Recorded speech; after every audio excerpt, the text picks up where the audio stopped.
On this episode, you'll not only learn how to stand out head and shoulders above the rest in a listing presentation by doing and providing what others don't, but you'll also learn how now there's a solution to protect your client's money. We're talking with Chris Sauerzopf, the CEO of Safewire. The Massive Agent Podcast, with lead generation tips and strategies to get you more leads and sell more homes. I love to buy houses. I like to sell houses. It takes brass balls to sell real estate. Wait a minute. The leads are weak. You're weak. I've had better. Oh, have I got your attention now? Here's your host, Dustin Brohm. What is up, everybody? Welcome to episode 151 of the Massive Agent Podcast. I am your host, Dustin Brohm. We have an awesome conversation today with Chris Sauerzopf, the CEO of Safewire. He's been on the show before. We've talked about Safewire, but Safewire, now that it is launched, now that it's been used, I believe he said tens of thousands of times in transactions, it is now actively, or we now actually have a solution to prevent wire fraud. And you're going to learn today how you can use that to protect your client's money, but also to get more listings by educating sellers on the dangers of wire fraud. Okay. No one else is doing this. No one else is doing this in a listing presentation because we want it to be all, rainbows and puppy dogs and, kumbaya. But if you bring up potential pitfalls, potential problems or issues that could happen, and then show a solution that you can provide them, you're going to stand out above the rest and you're going to learn exactly how that's done. So this is a great educational episode about a problem that we face as an industry, the solution that currently exists, how we can use it, and then how you can leverage that solution in your listing presentations to get more listings. So awesome episode. I really enjoyed it. If you are new to the show, welcome. You're in for a treat because this is an audio train wreck. So you're in for a treat. I am your host, Dustin Brohm. I am the co-founder. Sorry, Phil. Didn't mean to not give Phil his due attention there. No, I'm the co-founder of the Industry Syndicate Real Estate Podcast Network. I'm a national speaker on all things real estate marketing, lead generation, podcasting, and social media marketing. I am a realtor myself in Salt Lake City, Utah, and the founder of the Massive Agent Society, our one agent per market lead gen training and coaching program, where we teach you how to use Facebook ads, give you the Facebook ads that you should run today, and show you how to use them to start bringing in leads consistently over time and build a system so that you can put your lead gen on autopilot and start closing deals on autopilot too. And by the way, guys, this is your last chance. This is the last call to claim a market after November 15th, which is Sunday, November 15th. After Sunday, November 15th, you will no longer be able to claim a market exclusively. So if you've been on the fence, if you're like, I just haven't joined for whatever reason, if you want to be able to claim a market, make sure you do that right now. Well, unfortunately, some of you guys will hear this after November 15th. Sorry, you could still join, but you'll no longer be able to claim the market as the only member in it. We grew past that. There's it created some other issues. It's great for those that have claimed their market, but for long-term sustainability of the program, we needed to make the change. So there we go. You guys have a few days from when this comes out. MassiveAgentSociety.com. Claim your market. If you're after November 15th, there will be no market exclusivity anymore, except for those who already have claimed their markets. Those markets are still sold out. Those will be sold out. You will not be able to join the society if there's a member in your market. But if there's not, then you can still join. And it's all about the information anyways. It's all about getting the info, implementing it, and getting a crap load of leads consistently over time, converting them using our system, and closing a bunch of transactions. Doesn't sound too bad, does it? Lastly, before we get into it, just on a personal note, something I'm super proud of and excited about. So when you guys hear this, I will be a day or two away from finishing 75 Hard. My wife and I, we did it together, which I highly advise if you guys do it with a spouse. It's been such an amazing opportunity.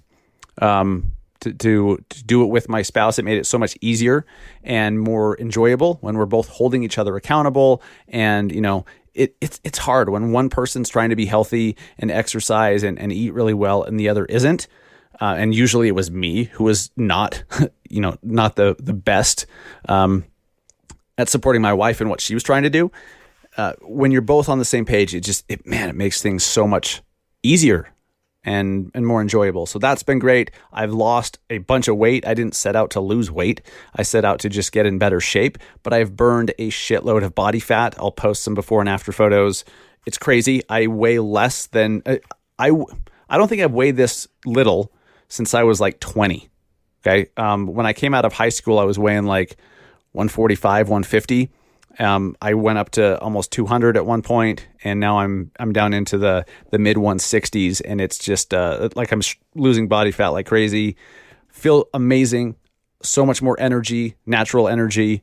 I've been more productive, and I'd say the biggest thing that I've gotten from 75 Hard is more mental toughness and confidence. It's definitely a physical thing because you're doing 2 workouts a day. One of them's outdoors.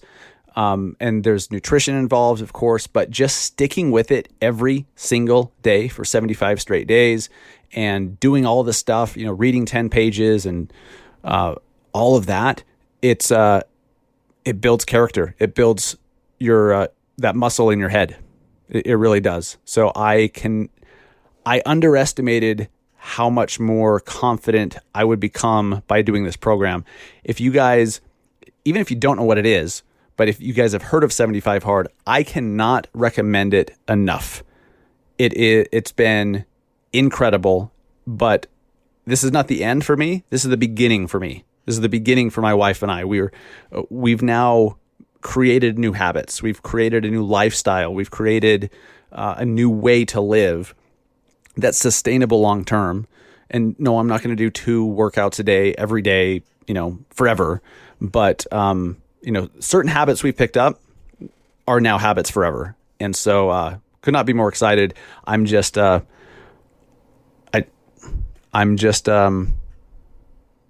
to have finished it. So 75 Hard is complete. I might move on to the next phase, which is called phase 1, which they actually add some more stuff onto it. I'm not sure, but I actually spoke with somebody, with one of my industry friends yesterday. Some of you guys know him. He's in the Kansas City area, and we were talking about, hey, what if we were able to, what if we could do a 75 Hard type of program specifically for real estate agents that also brought in some marketing stuff where they had to do certain things towards their marketing and towards their branding, change things up a little bit here or there. But,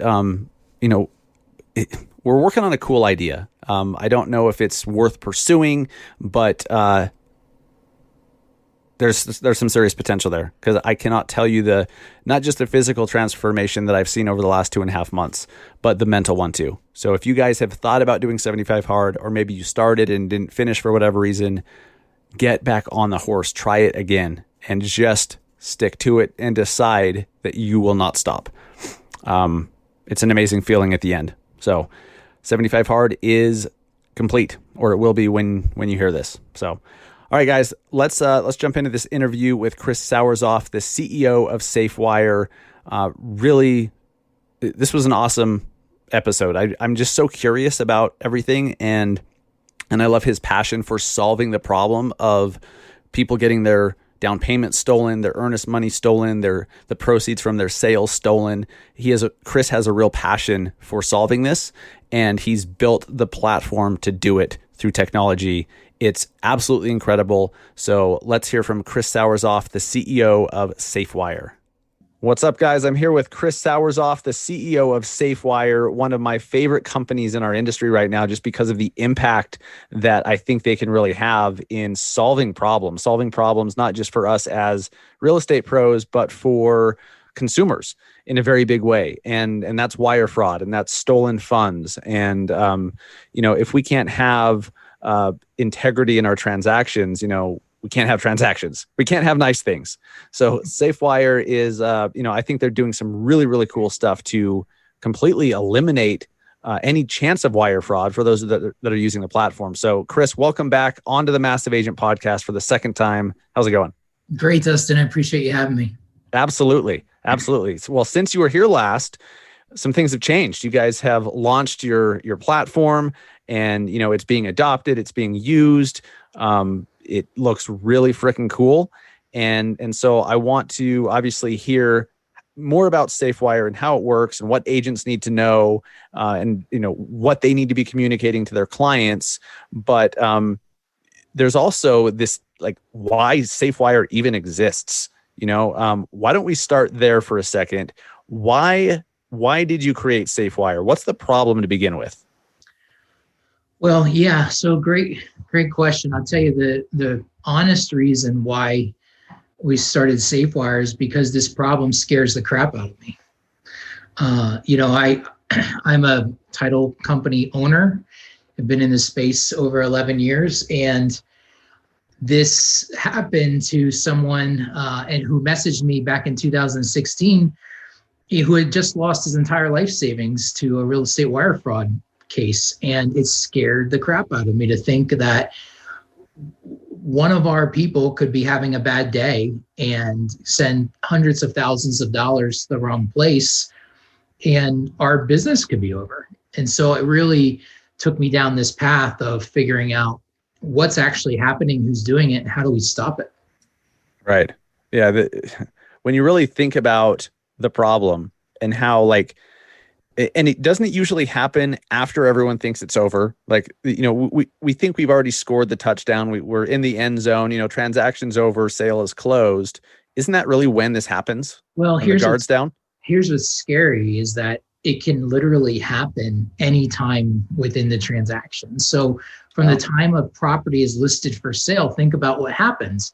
All of that information is being disseminated on these portals online. And now fraudsters know, because of Zillow or Realtor.com or your brokerage website, that there's a home for sale, there's a property, there's a seller, there's a real estate agent, the problem begins at the listing, and it can happen, to your right, it can happen all the way through closing, funding, and even after the transaction, where someone is realizing that money's not in their account and is looking around saying, what just happened? Yeah, that is terrifying. I know that I've read stories, some of which you've told me about, of real estate agents that had their email hacked or spoofed or whatever. And, they were sued because just by their security being lackluster, or, using Yahoo Mail or something as an agent, which, come on now, they were the weak link and let the perpetrator, the fraudster, into the transaction. And, a lot of times the liability falls on the agent or the broker, right? Yeah, well, think about it, right? Like, if and when this stuff happens, which last year happened about 12,000 times. So happening about 1,000 times a month. Jeez, nationwide? Yep. Oh my God. So think about what happens is that everybody's getting sued regardless of who's to blame, because an attorney gets a hold of the case, and anyone who's collectible is getting pulled into litigation. That's just, that's what happens. But then secondly, let's say you're actually one of the reasons that it happened. Let's say that you generally one of two ways this is happening. You somehow have received fraudulent wire instructions or fraudulent information from a title partner or whatever, and forward that along to a client. You now have facilitated the fraud. And so you're negligent, your E&O carrier. We have this idea that these E&O carriers and cyber policy carriers are just going to back us no matter what. Well, that's not the case. If you facilitate this happening and it happens on your watch, your E&O carrier is going to tell you that you're negligent. And the courts have found that agents who facilitate this kind of stuff, obviously always unwittingly, are negligent up to 85% of the loss. Oh, so God. If you're talking about something that happened for $500,000, which happens, you could be on the hook for hundreds of thousands of dollars. Yeah, that's That's It's scary. terrifying. So that's one thing that's happening, where there's just a lot of really poor practices in the space between title companies and real estate agents, and people are trying to get things to close, and it's happening at the end of the transaction, and there's always a sense of urgency and emotion tied to this. That's one way it's happening. The other way it's happening is your agents can have, like, as you mentioned, unsafe email practices.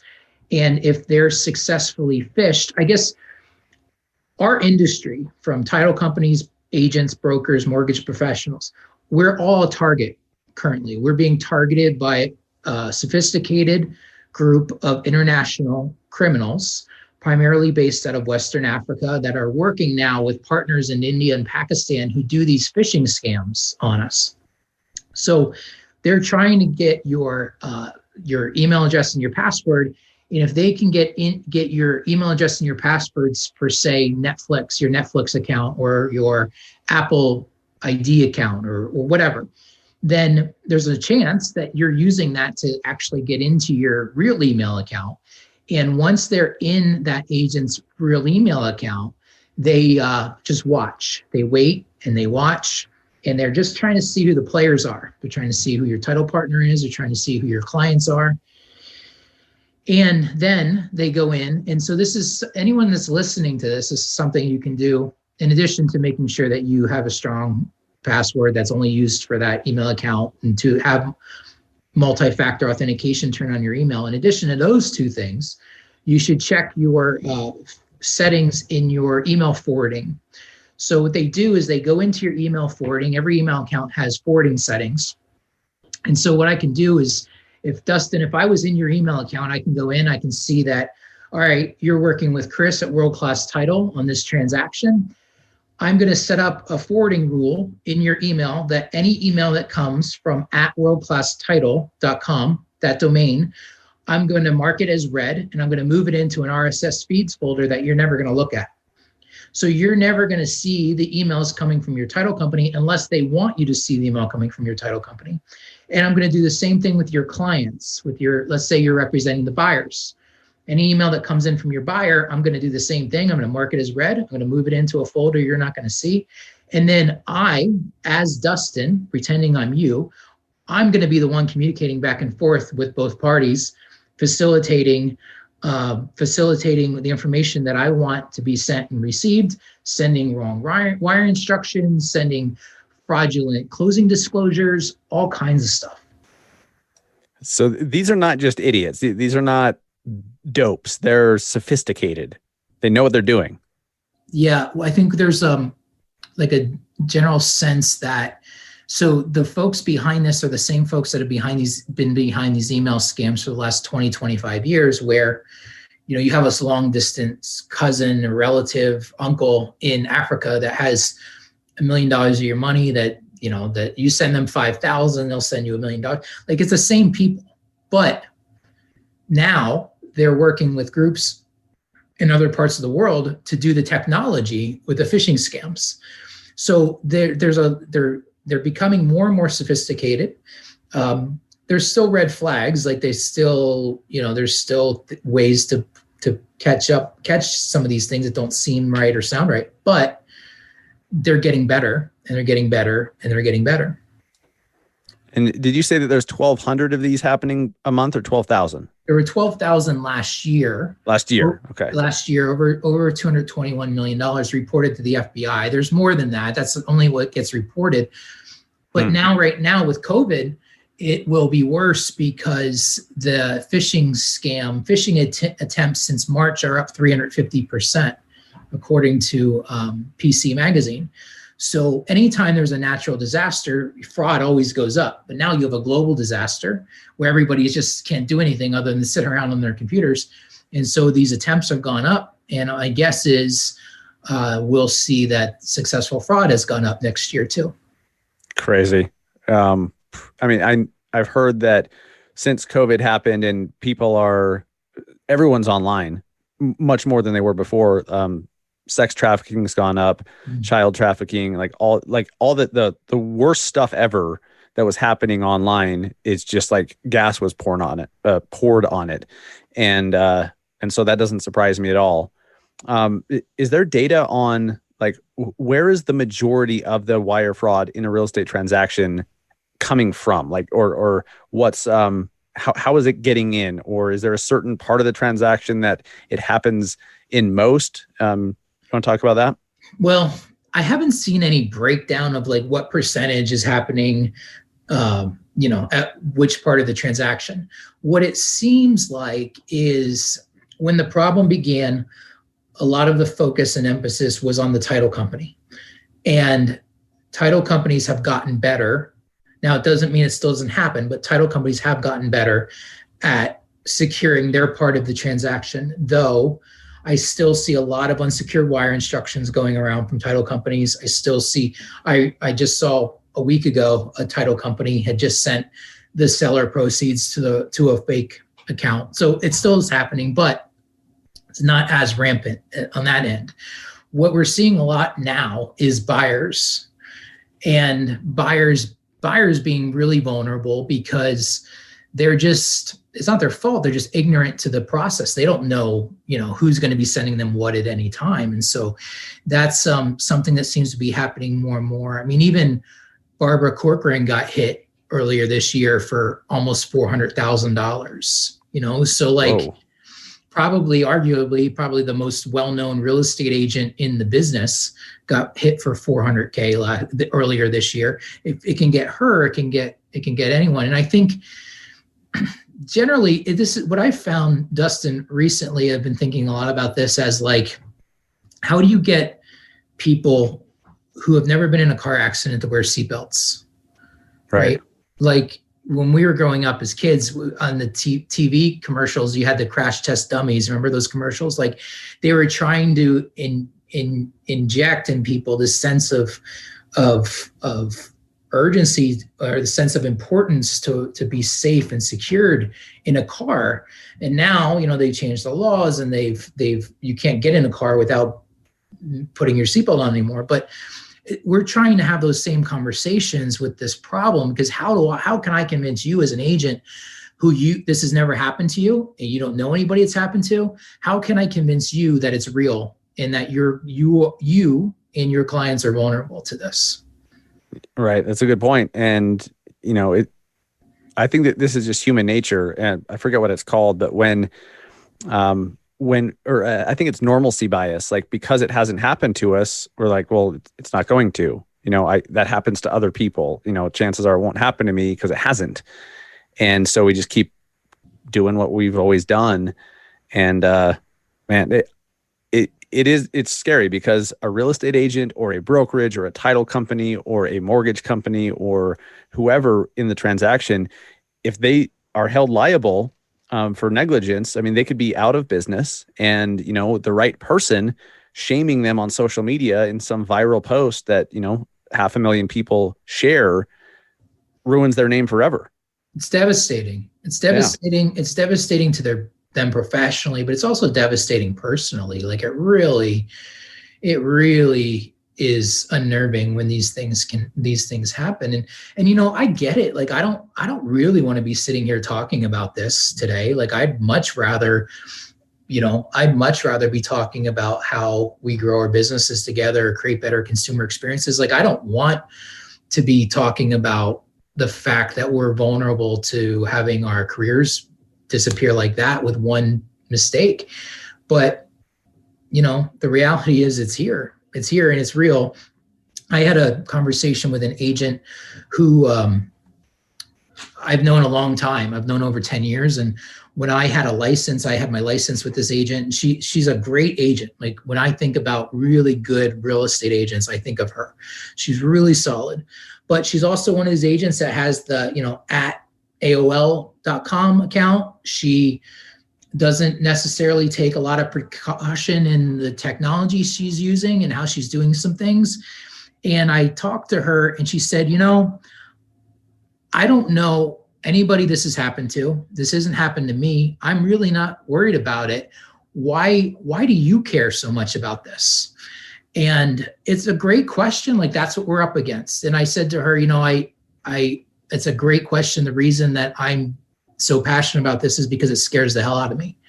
We have a business here. We have people whose livelihoods depend upon what we do. We have families, and we if we can't protect consumers in the largest financial decision they're going to make in their lives, they're going to lose faith and trust in all of what we do, and we're going to allow ourselves to be disrupted by the true technology companies coming into the space, because they will have secured ways to do this that we don't have today.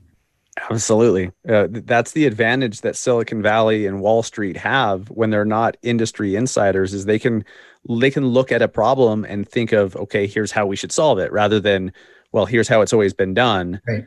And so they have a huge advantage in that way. And that's our vulnerability. Our vulnerability is our segmentation. Our segmentation of data and how we communicate is not secured. And how we communicate that segmented data that's our vulnerability, and that's where they're getting us. Yes. And thank God you are thinking about this and caring about this. Somebody has to, because if they didn't, it would never be solved. And, this is one of the reasons I respect you so much, is you decided, hey, I'm going to be the one. Like, I raise my hand. I'm going to tackle this problem. We're going to, fix it through technology. And that's what you guys are doing. And so I want to talk about the solution then. So for anyone who has not heard our first episode together, or they're just hearing about Safewire for the first time, bring us up to speed. What is Safewire? How does it work? How is it going to solve the problem that we just discussed? Sure. So Safewire exists to, ensure every real estate transaction is free from wire fraud. And when we first launched the product in 2017, we were selling it to title companies. That title companies could use Safewire to authenticate that they knew who they were sending money to. They knew where they were sending that money to. They knew what account that money was going to go into. We authenticated all of that on the seller side. And then for the buyer side, we have a secured way to send wire instructions that leaves the agent out of that entire process. So we're not allowing the agent to be compromised. So we've realized, and we've kind of talked about this, is it's not just enough to protect the title companies. We can't just protect the end of the transaction, because if your buyer has been compromised before they get to me at the title company, I can't protect them. Right. So what we've been working on and have repositioned and relaunched is, how do we get our technology to as close to the front of the transaction as possible? And so we've moved Safewire. Still works for title companies, still works as a standalone product. We've been doing that now for the last 3 years, but now how do we create more versatility within the product, that it could be deployed through when there's a new listing, or it could be deployed at the contract. So it could be part of your contract flow. And so we can secure everything. We can get to buyers and sellers before the fraudsters can get to the buyers and sellers. And then once we collect that information, we then will send it securely along the way to the trusted parties in the transaction. We'll send it to the title partner in the transaction. And then the title partner agrees to use that information we collected to fund the transaction, and we'll wrap the whole thing up in a warranty that the consumer can pay for at closing. Nice. To protect their funds up to $1 million. Okay. Talk about that a little more, because that's ultimately they're able to get wire fraud insurance through you guys. We don't call it insurance. It's a warranty product, kind of like a home warranty product. But yeah, essentially it's peace of mind for the largest financial decision most of them are going to have in their lives. Right. And so we know the technology works. We believe in the technology, but if it was, nothing is ever 100%. If it was, banks wouldn't be spending billions and billions of dollars a year to protect against this. So we have not had, our technology has been incredibly solid. We've had no occurrences of loss, but just to stand behind that, we do have the warranty that the consumer can choose to, again, pay for at closing. We have real estate agents who come to us and they say, well, we want to pay for that on behalf of our seller because we see that as a value add to what we're bringing to the transaction. And we don't mind them doing that. Obviously, we don't care. And it's basically priced at 50 cents per thousand. So on a $200,000 sale, it would be $100 to protect their proceeds.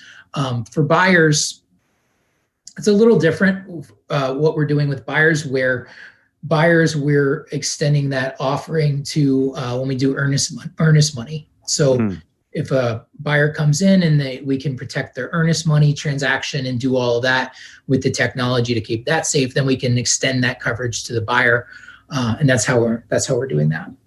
Okay. I don't want to ask too much about how it works, because honestly, I don't need to know how electricity works. I just want to know that when I flip that switch, the light turns on, and that it works. I know that when I use Venmo, when I use PayPal, and, they verify my bank account through Plaid or whatever the hell, that just works and it seems to be secure. Yeah. So cool. I don't think we need to go into the inner workings of Safewire, but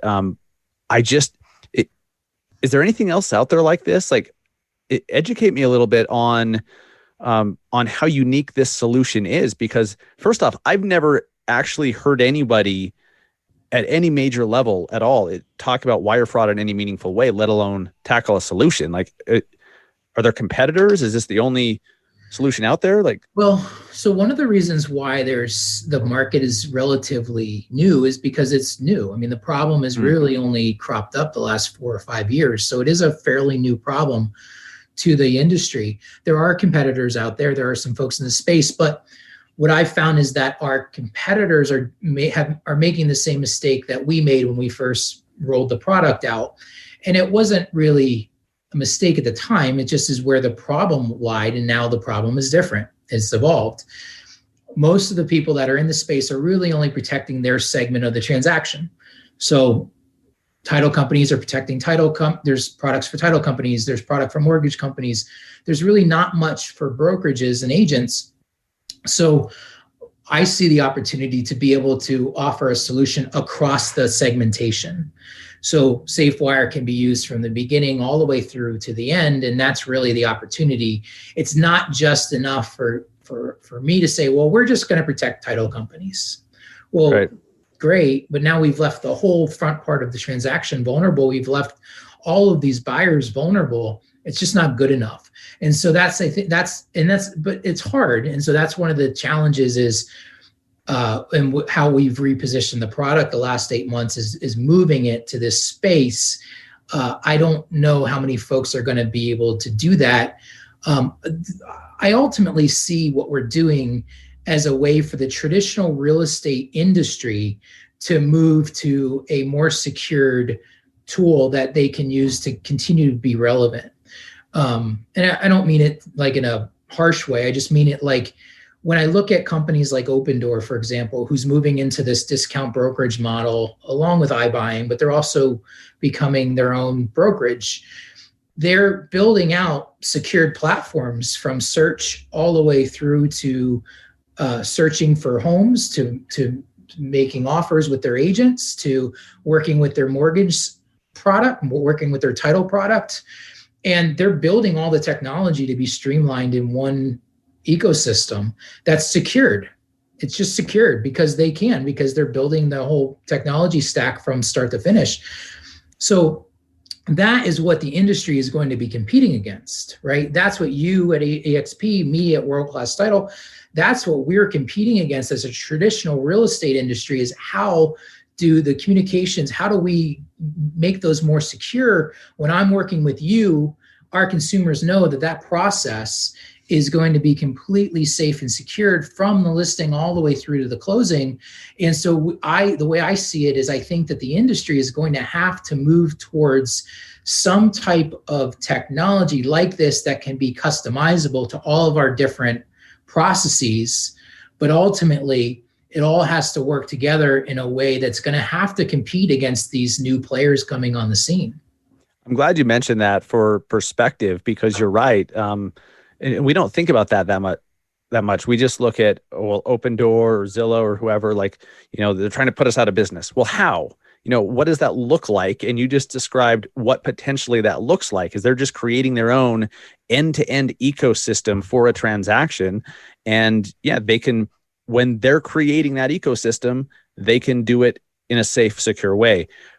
But we as agents that have this vendor and this partner and this, and we use this lender over here and it's all crazy, that's not a secure thing. So I'm glad that you mentioned that. Now we see where Safewire fits into the mix and how we can, all of us who have that traditional real estate transaction ecosystem can just reach over and grab Safewire and say, hey, wrap your arms around us, keep us safe. I like that. That's very much how I see this space moving in the next 5 to 10 years. I'm just to be clear, like I'm very much pro agent. I'm very much like the consumer, and the data around the consumer says overwhelmingly they want a trusted real estate professional in their transaction. Mm-hmm. But I also see that this potentially becomes, if it isn't already, a reported $1 billion a year problem for our industry. And if I'm Open Door, the first thing I start doing is running TV commercials telling consumers that their money isn't safe in traditional real estate transactions, but Open Doors is, because of the reasons we just talked. And like that's a compelling case. It would be. Absolutely. I mean, and that's accurate. You know, it is accurate. And it's going to get worse. Hopefully they don't listen to this podcast and they hear that, because I haven't heard them this point yet, but it's coming. The dirty secret is nobody listens to this podcast. Good. We're good. I just make it seem like it so that I can feel better about myself. It's really interesting to see why you're building Safewire and how it's starting to get a foothold in the industry. From the beginning, it's cool. And I'm going to stick my neck out, and I'm going to advocate, as a real estate agent, who do we care about, right? Like we are hired by a buyer or a seller to represent them and their interests. That means protecting their money and their information. Yeah. I can't imagine the feeling, it's hard enough when you have a client that has a home that they fall in love with and then they don't win. They don't win the bidding war. They don't get their house. That sucks. I can't imagine having to make a call and say, that $200K in proceeds from the home that we just thought we sold, it's gone. I can't imagine.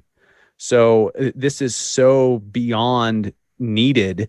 And I'm glad that it exists. So any agent, I think at this point we've sold everybody. The 3.5 people who are listening, that they're like, okay, cool. Like, I get it. It's a problem.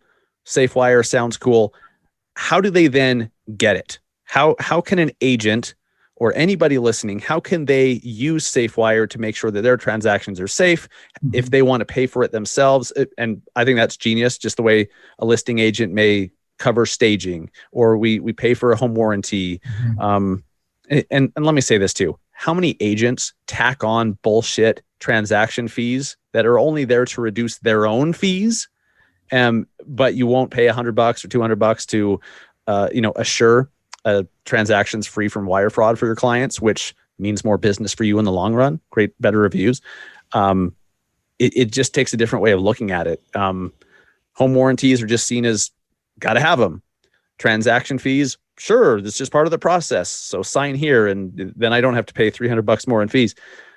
I don't see why this isn't considered standard also. And I think it could be. I think that's our hope. Yeah, me too. So if anyone wants to use it and bring it into their transaction and protect their clients, how do they do that? How does it all work? So we generally will partner with the broker. So we partner with the broker, and then so an agent can make the case to their broker as to why this generally would be a good thing for their business. Because the broker ultimately owns the data, right? The broker owns who can do what with their data. So we can work with individual agents, though generally the broker is the one that has the say so. There's no cost for them to do it, the broker or the agent. We can do it through a data integration with their listing or at the contract level. So there's a couple ways where we would have to, again, that's a conversation with the broker to get them up and going. Not a big deal. There's some education, some training we bring into the experience for the brokerage, for their agents.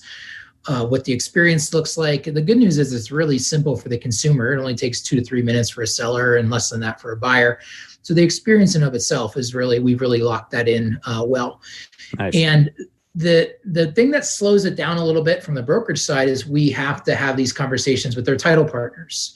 And so ideally the broker says to the 2 or 3 title companies their brokerage is mainly using that we want to do this and here's why, and we want you to be part of this. Most title companies say, yeah, that's cool, let's do it. Or if they drag their feet or they're slow to move or don't want to do it, then you have other partners that have stepped up and they want to grow their business securely together. So that's generally the process is we want to bring in their title partners to make sure that the transaction is secure from the beginning to the end. We can't just do that with just the brokerage or just the title company. And that is harder. It's harder to do it where you have to bring in more people to the table. But ultimately, we'll get there. It's just a little slower than if we were just going and giving a product away to title companies or just going and giving a product away to brokerages. There's really no downside to them. We're helping them secure their business and de-risk their transactions and their model.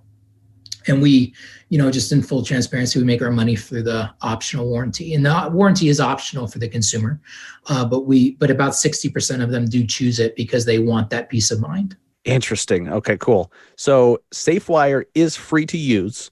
It's if they want that added assurance. Correct.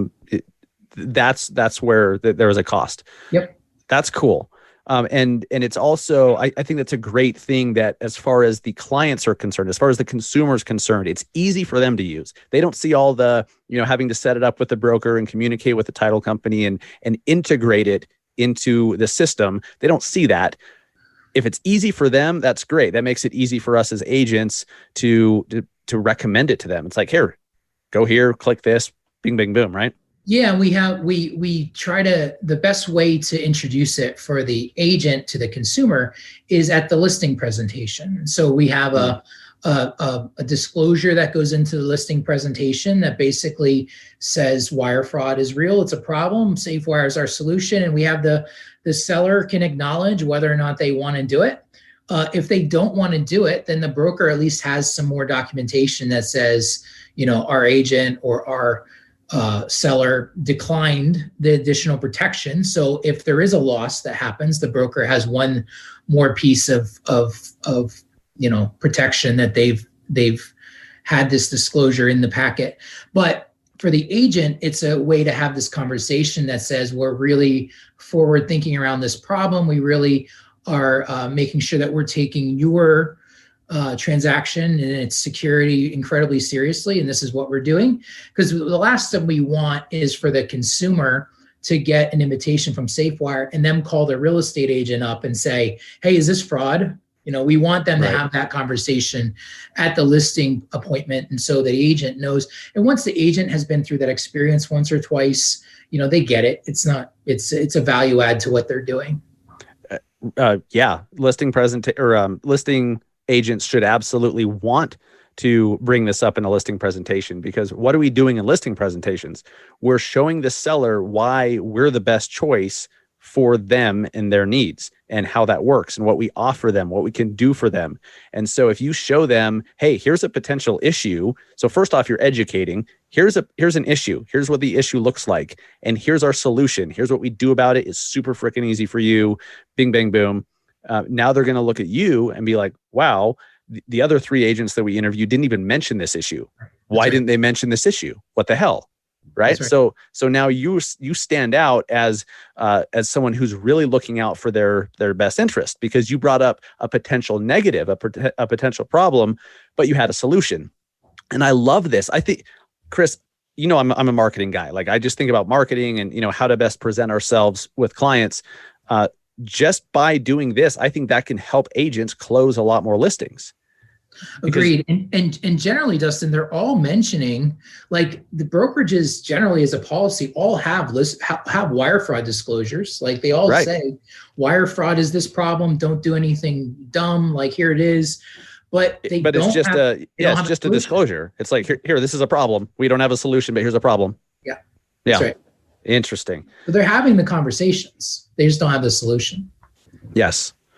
Yeah. It gets me excited when there's something new that can do some real good and has real potential to make an impact. And, it's a win-win. It, if it helps agents get more listings, that's huge. In a listing presentation, your goal is to get them to trust you enough to trust that you are the right choice.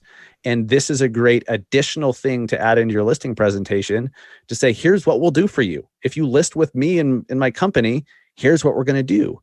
And then they go interview 3 others and they don't even mention wire fraud. And they're like, what the hell? They didn't mention wire fraud. Mm-hmm. So is this, I don't know if you can even talk about this, so tell me to shut up if needs be. Like, is this being used? Are there agents and brokerages out there right now using Safewire? Is it being adopted? Is it out in the wild? Yeah, so we've had title companies using the product now for a few years. We are just literally, we've just recently repositioned the product from the end to the beginning. So the technology, we have the listing integrations, the data feed integrations built where we launched a few weeks ago with our first brokerage out of Ohio and Michigan, Key Realty. So they have about 1,100 agents. Nice. So we're deploying with them. We have, we're just ramping up our marketing and sales outbound. So we have, we're building out our pipeline. We have brokerages coming online. We have more title partners coming online. So literally right now in real time, we're redeploying all of it. And so I'm really bullish on, I think the market is needing this type of a solution. I think you're right. I think there's a value add here. There's just a lot of wins in this for, while this problem is happening and while it creates so much vulnerability for so many of us, there's a lot of wins to adopting more secure practices along for the consumer and creating better consumer experiences. So I'm very bullish in the direction and the path things are moving. I agree with you. I think that within 5 years, this or something like this is going to be on every real estate transaction. I don't think we're going to have a choice. I think the problem and our competitors are going to drive us towards having more secured ways of how we do things. And my belief is that we need to build technology that empowers real estate agents to create better consumer experiences, to be safer, to be more secure. It certainly isn't it's really how do we empower agents to create better consumer experiences in what we're building and deploying. And that's ultimately what our mission is and what we're trying to do. This is exciting, man. Is it safe to say that, it's not an unproven technology, right? Like you're using it, it's being used. It's now just a matter of adoption and getting it used in the transaction, right? Yeah, we've had tens of thousands of transactions through our product without any incurrence of fraud loss.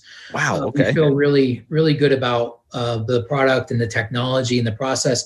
I haven't seen one successful fraud transaction happen that this wouldn't have prevented. So, I feel really good about it. It's say that again. That's a big deal.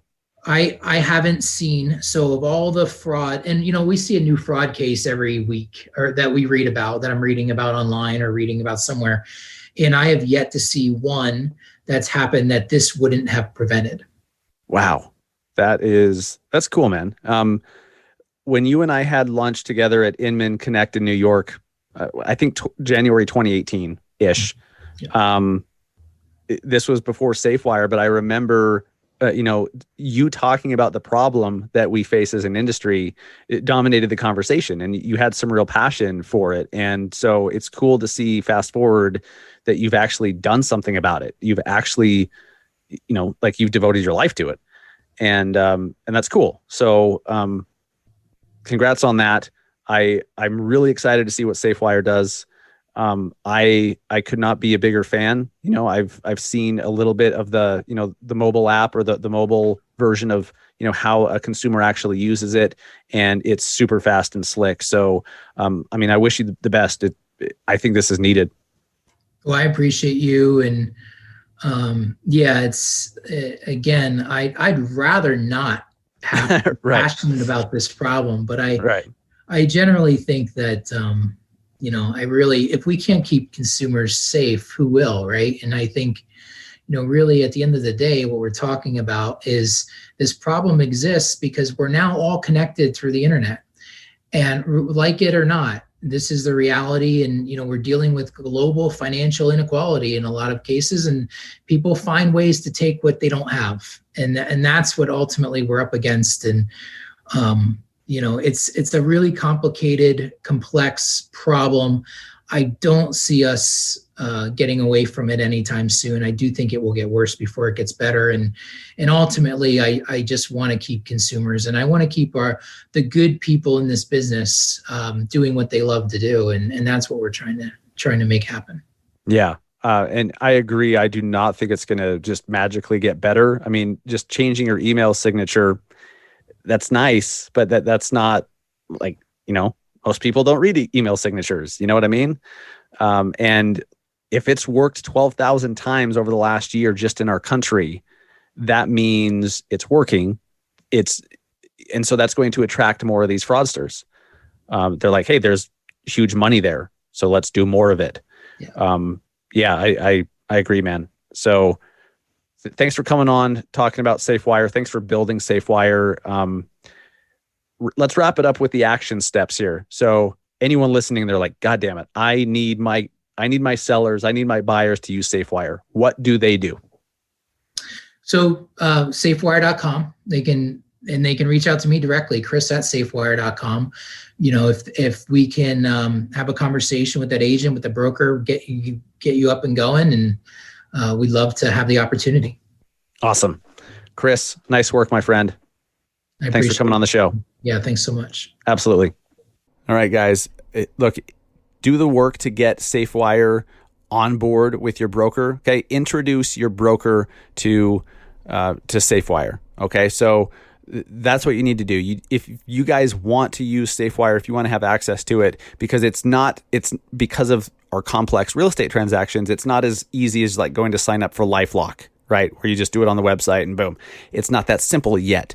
So you've got to get your broker involved, and they have to, bring the partners in the transaction into the fold. So what you can do personally is send this episode to your broker. Okay. Have your broker listen to this episode.